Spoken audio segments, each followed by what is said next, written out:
আমি হাসিনি কেন জানো? আমার একটা কোচা বোন দেখো, তাকে বাইরে তুলে দিয়ে রাখলো, তাকে তাকে বিয়া বাইরে, আর সে দুদিন হইতো তাকে বড় হইলে স্কুলে পড়ি যাইতো, বিয়ে দিয়ে দিত, বাপের টাকা দিত, সেই টাকাটা তো আমি নেবো, সেই জন্য হাসিনি।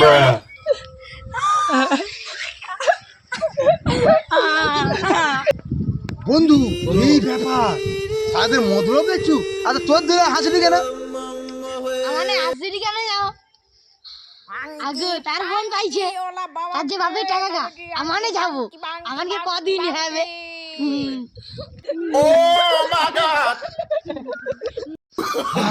এই ব্যাপার, তোরা কি পাগলা হয়েছু? বোন পালিয়েছে বলে ছানা কুম্ভ বেলায় গা ধুয়েছিস।